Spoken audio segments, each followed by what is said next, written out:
everyone. Can you hear me if I don't use the mic? Yep. Yeah. You can hear, right? Yes. Cool.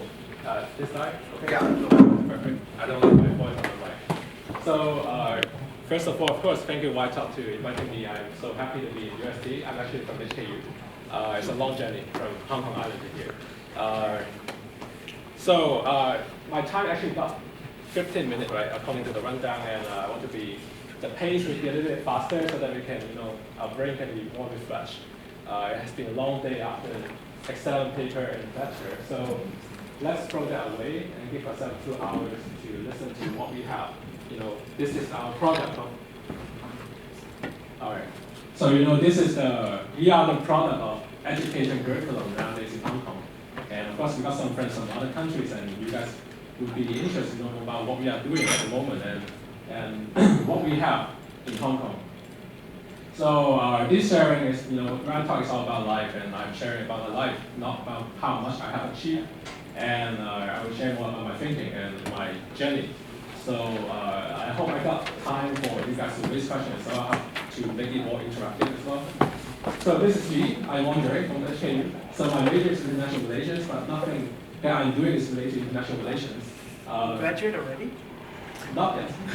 But I got, like James said, I got some work doing, so, but sadly this is not related to international relations. And very sadly, with the identity of Hong Kong people, we don't have a chance to be diplomat in China. So basically this is me. When we begin our life, actually we have a phase of innocence and we have a phase of curiosity. We love knowing many things, and we love just saying so pure and so pale, so white. And then when we grow up, we have to face a lot of challenges, a lot of crossroads, a lot of turning points that will make choices. So I haven't thought of studying international relations. I dream of being a doctor because of the TVB drama. This one, I hope. If you guys don't laugh, that means you have a generation gap. And you don't even laugh. And then, I dream to be a doctor. I've been dreaming of it since primary school. So I go through all the process. I work so hard, through HKCE. I got 1 A and then 8 Bs in HKCE, which is very sad to me.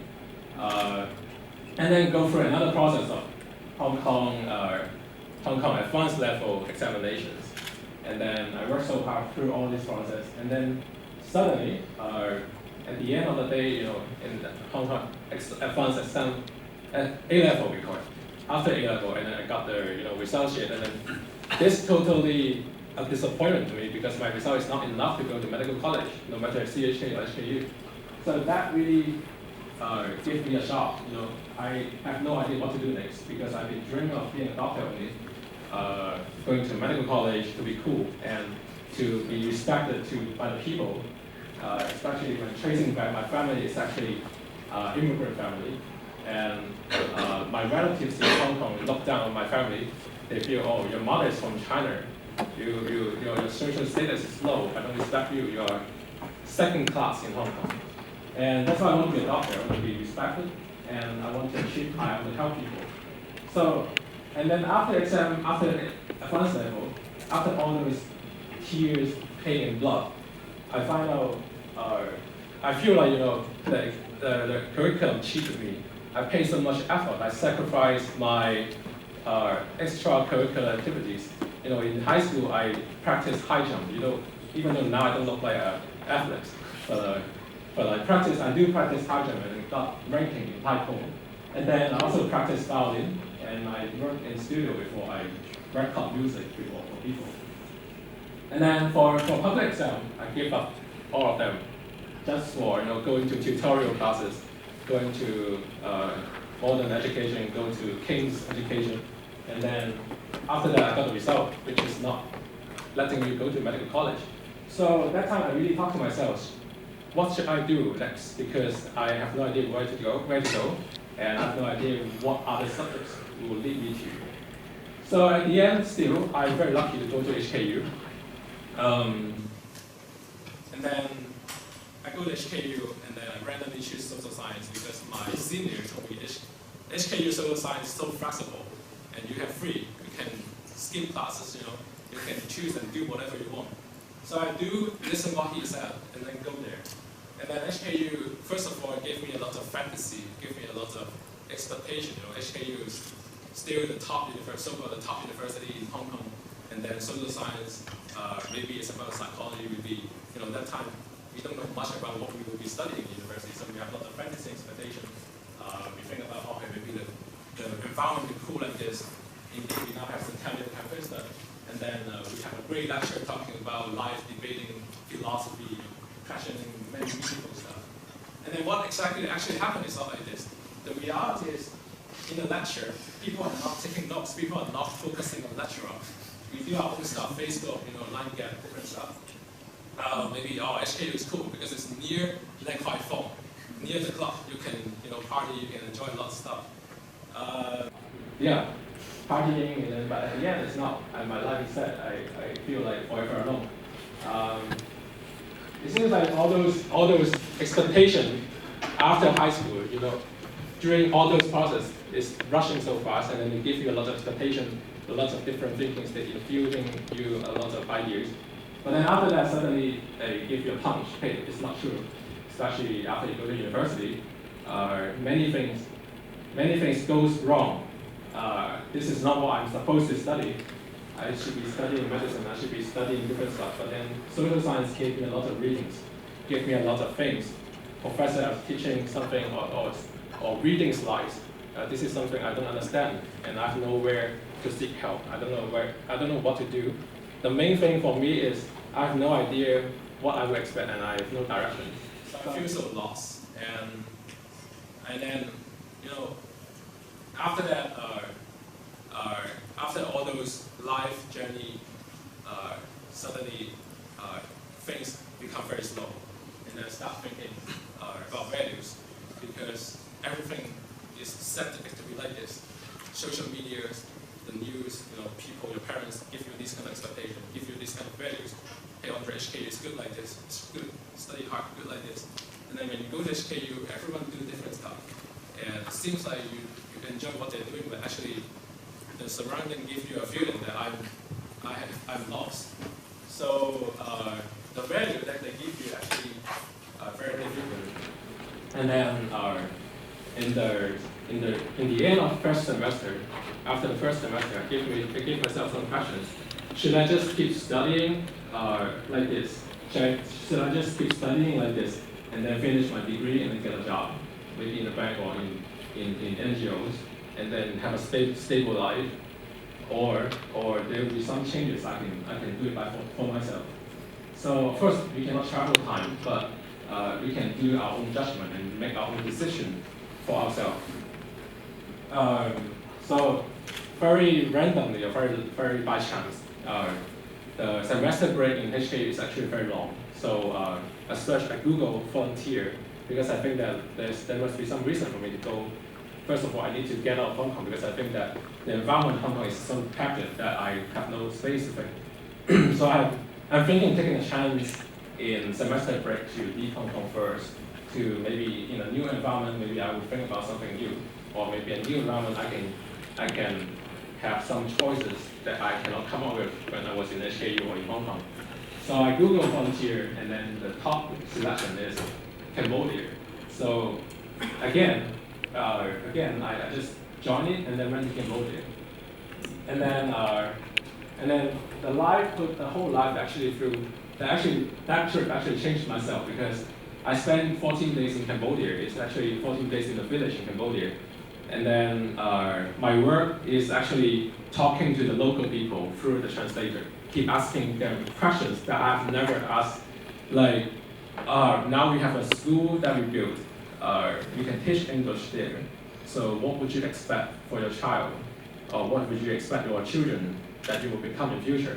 So all these expectation questions, all these questions that I've never asked from my mom. And then that 14 days changed my life, because I have a total time that I don't need to think about deadlines, I don't need to think about homework. And then I think about, yes, I should do something for myself. So after the trip, I come back to HKU, talk to my dean, hey, can I quit my school? Because I wanted to start all over again, and then go to BSc, and then go back to medical college. So of course, the dean said, "Oh, wondering, just calm down, finish your semester, continue your second year, or continue your study, or maybe after the rest of the semester, you will think something differently. So, or if you still want to go back to DSE and go back to medical college, after this semester, you can take a gap year, or you can do something else. You can go back to DSE to take it and then go back to medical college." So after that, I listened to him. But throughout the next journey, my whole mindset actually changed, because I just think that I start having a thinking that maybe this is not, maybe following the cloud is not something cool. It's not something that I should just follow. There should be a lot of thinkings I have to think about, and there should be some changes or decisions that I should do for myself. So at the end, because of the influence of some other professors and some other seniors that I met in other occasions, at the end of the second year, I got a chance to have a gap year. So usually people in gap year in universities level in Hong Kong take gap year to do full-time interns or full-time other work. So it's still about work. But for me, I go to other places. I go to Southeast Asia for doing something for myself. So of course, at that time, it's the second year of my life already, and before that, I started engaging in social entrepreneurship, and then I started learning more about what is innovation. But still, I'm thinking there must be some new idea, or there must be some new environment that I still need time to think about. So I took a gap year not doing any full time. I just traveled to Southeast Asia. Of course, some people say, okay, they must be rich. But the fact is I'm not rich, and I keep working along the trip, different work, and earn a little bit money to sustain my travel like this. So of course, my gap year travel along different places like this, and then throughout the journey, throughout the travel, I find out a lot of things about life, about myself, and then so I would like to share two things about entrepreneurship or about life, which can be different. First of all, is I throughout the journey, I start the first company in both in Hong Kong and Cambodia. It's an education tourism company that bring people traveling, credit-bearing program, traveling to Southeast Asia to work, to not only work, but we call it experiential learning. So you learn something through doing something. So we bring them to the village to make their handicraft, and then we organize some seminars like my talk for them to know more about different people, different culture. And I think this is cool because through all these interactions, for example, like as Hong Kong people, I really start with She from India, and then we learn a lot of cool stuff. And all those impacts in my mind is actually very cool, actually very mind-changing and very life-changing, because your expectation will push much beyond medical college and push much beyond the university campus or even Hong Kong. Your eyesight will be pushed beyond Hong Kong and then go to maybe other parts of the world. And then you will know, and then you will start thinking, maybe my life can be actually so different. I can work outside, I can travel outside, I can even stay outside, not only staying here. So another thing I will share is, in the later part of my gap year, after my gap year, I keep doing my first business. And then later on, with a little bit capital, a little bit money, I start a restaurant. So it's not a restaurant in Hong Kong, the capital is so high in Hong Kong, but I'm doing it in Cambodia, which is much lower. And then I start my first restaurant because I love food, and then I love serving people because of my first company. I was a guy who's very shy before.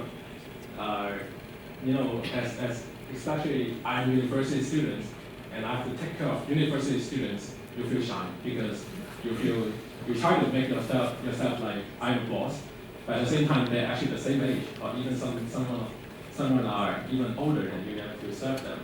Not only talking about stuff, and the first time when we do this kind of stuff, do these kind of projects, people, in Chinese it's called black your face, they blackface to you, they don't like it, and then they flip through all those stuff in front of you, and they say, Andre, why your program write like this? Why your program written like this? I don't like this kind of food. why don't we stay in 5-star hotel? All these kind of passion, sometimes it's nonsense, but in fact, they are the people, you have to understand them and then you have to serve them. So the first lesson I learned from entrepreneurship here is it's never about business model or anything formulated. It's about put down yourself and then serve people. So I think after these kind of lectures and experience gain, and then I start, and then later on, I feel myself I'm ready to have another thing. So the restaurant is one thing. Of course, I'm not serving in restaurant at the moment, but that kind of feeling of growing up with interacting people and serving people do make me feel like I'm not only loving food, but also I love service industry or anything like this. So we have a restaurant. You can see this is a restaurant in Cambodia. The left part is actually a cafe, and then this part is actually under construction, which we will serve barbecue with imported food later on. And the second floor is a co-working space in Cambodia that we can accommodate startups. And then the whole ecosystem makes us feel like we are empowering some people. We are especially empowering people by what we need, by what we know from what we experienced before. And we feel this is cool. And then this is one kind of the food that we serve in the restaurant. So we also have a lot of different events. We have music band in the restaurant sometimes. So far this is the journey that I have, and of course my journey was still going on because I think at this moment, especially some of us here, maybe we are final year students. Some people there are two choices usually, like either you keep going on your business or projects, either you stop it or give it up to hand over to other people and then you find a job. So for me, of course, I would keep going there because this is who I am. This is what I have been working on it. And I do encourage everyone keep going if you guys have any projects or anything that you have been doing, because this is who you are. And if you change back to working full-time or succumb to reality, maybe the reality will change you at the end. Maybe good or maybe bad, so we don't know. So at the end of my presentation, I would like to share a little story to end my presentation. I met this guy. He's a Cambodian. He's a Cambodian, and I met him in the first time when I traveled to Cambodia for volunteer work. So he was helping as a voluntary translator at that time. And I met him I've been working with him for 14 days to a partner. So one night we are having beer, and then maybe we were a little bit drunk, and then he asked me, Andre, where you study? I told him actually I studied in HKU, but actually he's not drunk. He said, Andre, no, you're not studying HKU. You are studying everywhere. Your school is everywhere. So that time I was really touched and very inspired because I was very lost that time. I don't feel like I was empowering in my school. I was not feel like I was educated in my school because I'm not inspired how to learn. So I was just crammed by a lot of information from my professors. So so these photos actually, I still keep all these photos in my phone, and usually I would show it to my friends. This is the source of my inspiration, and of course this is part of my school as well. And throughout all those journeys, I have been fallen down from not entering medical school. I have been dragging down from all those expectations that surrounding set to me. And then I have also faced challenges in what I have been setting up and building for myself. So the whole life is actually a journey of schooling for yourself. But the main thing I would like to share at the end here is believe in yourself and choose and make decisions for yourself. And of course, at the end, I would say school or university here is of course a place to study, but this is not the end of it. This is not the boundary of it. So just try to challenge yourself and believe in yourself, believe in your values and dreams. So thank you, White Talk, and thank you, James, for inviting me, and thank you. So if you have questions or still have time, we can interact with you. Thank you. Thank you.